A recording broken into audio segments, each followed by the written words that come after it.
అందరికీ నమస్కారం.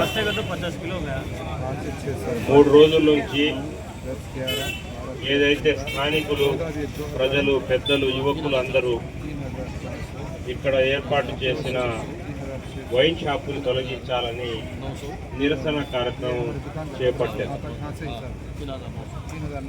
ఈ సమస్య ప్రతి ఒక్కరి సమస్య, కేవలం ఒక వర్గానికో ఒక మతానికో సంబంధించిన సమస్య కాదు. ప్రతి ఒక్క ఇంట్లో ఆ కుటుంబం సుఖ సంతోషాలతో ఉండాలని అందరూ కోరుకుంటారు. మరి ఇంట్లో సుఖం ఉండాలంటే ఆ ఇంట్లో ఉండే పెద్దలు మరియు పిల్లలు వారి యొక్క అవసరాలు తీర్చేదానికి మంచి మార్గాలు, మంచి అవకాశాలు ఉండాలి. మరి మనం 3 రోజుల నుంచి ఎంతో మంది పెద్దలు ఇక్కడ విచ్చేసి ఎన్నో ఉపన్యాసాలు ఇచ్చారు. ఏదైతే ప్రభుత్వం ఏర్పాటు చేసిన ఈ బ్రాందీ షాపుని తొలగించాలని, ఒక చెడు పనిని అడ్డుకొని ఆ చెడు పని నిర్మూలించేదానికి ప్రయత్నిస్తున్నాం. ఎంత విడ్డూరంగా ఉందంటే ఈ ప్రభుత్వము ఆ చెడు పనిని నడిపించేదానికి పోలీసుల్ని అక్కడ కాపులాకి పెట్టేసి వారి ద్వారా చేయించడం, ఇది ఎంత దుర్మార్గం అంటే మనం ఆలోచించాలి. మరి గతంలో ఈ అధికారులే ఇక్కడ చెడు అలవాట్లకి బానిస అయిన యువకుల్ని వాళ్ళని కూర్చోబెట్టి కౌన్సిలింగ్ చేసిన సందర్భాలు. మరియు ప్రత్యేకంగా ఈ ఏరియాలోనే ఎంతో మంది యువకులు మత్తు పదార్థాలకి బానిసలై ఆ యొక్క కుటుంబాలు ఎంతో బాధతో ఉన్నారు.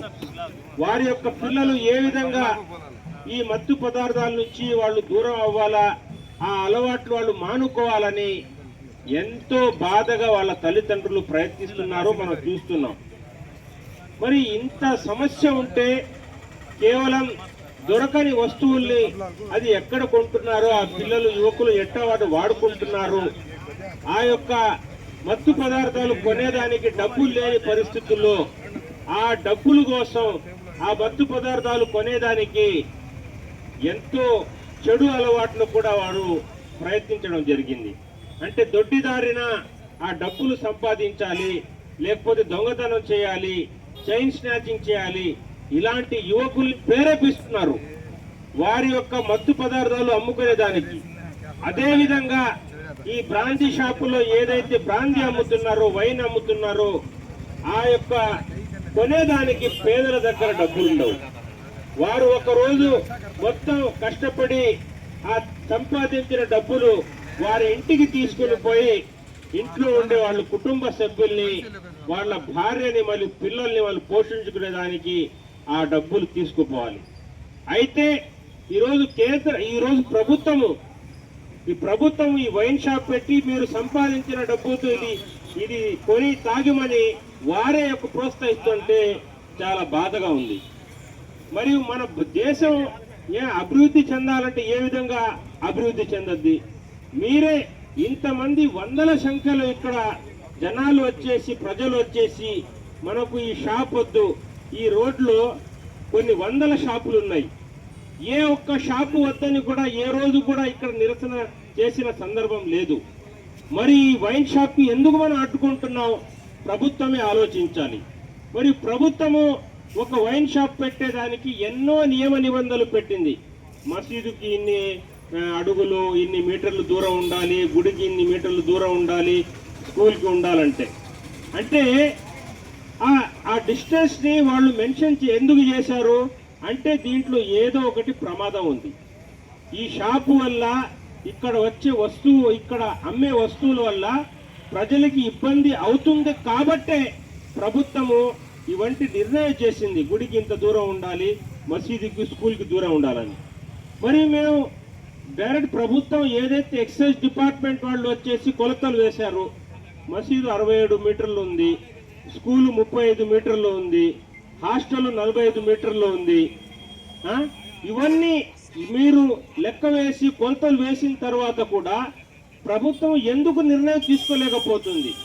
అరే ఇంతమంది ఇలాంటి షాప్ ఇక్కడ వద్దు, ఈ వస్తువు ఇక్కడ అమ్మకూడదు, దీనివల్ల ఎన్నో ప్రమాదాలు జరిగే అవకాశం ఉందని తెలిసి కూడా ఈరోజు ప్రభుత్వము దాన్ని మొండిగా వ్యవహరించి ఆ షాపుని నడిపించేదానికి సెక్యూరిటీగా పోలీసులు పెట్టడం చాలా దుర్మార్గం. ఇప్పుడు ఈ అధికారులు ఏం చెప్తారు, ₹1 కోటి వాళ్ళు కట్టారు అందుకని వాళ్ళు జరిపించాల్సిందే అంటారు. ఒక ప్రాణం విలువ ₹1 కోటి. దీనివల్ల ఎన్ని ప్రాణాలు పోయే అవకాశం ఉంది. మనిషి తాగేసి మైకంలో ఆ బండి నడుపుతూ వేరే వాళ్ళని కొట్టేది కాదు, తన ప్రాణం కూడా కోల్పోయే అవకాశం కూడా ఉన్నాయి. ఎన్నో మనం యాక్సిడెంట్ చూసాం, తాగిన మైకంలో బండి నడుపుతూ ఎక్కడో గుద్దేసి చనిపోయాడని. మరి అతను చనిపోతే పర్వాలా, ఎవరో ఒకడు ఉంటాడు, దాని మీద కుటుంబం ఆధారపడి ఉంటది, వాడు సంపాదిస్తే ఆ కుటుంబం జరుగుతుంది. అలాంటి వ్యక్తిని ఇతను తాగిన మైకంలో యాక్సిడెంట్ చేసి చనిపోతే ఆ కుటుంబం రోడ్డున పడే సందర్భం కూడా ఉంది. మరి ఇవన్నీ చూసినా కూడా ఈరోజు ఈ ప్రభుత్వం ఎందుకో అంత మొండి వైఖరిగా ఈ షాపును నడిపించాల్సిందే అని. మరి అధికారులు కూడా భయప్రాంతాలకు గురి చేయడం, ఇక్కడ వచ్చేసి వాళ్ళకు బెదిరించడం, ఇవన్నీ చేయడం చాలా బాధాకరం. మేము చేస్తున్నది మా సొంతానికో లేకపోతే మా స్వలాభానికో కాదు.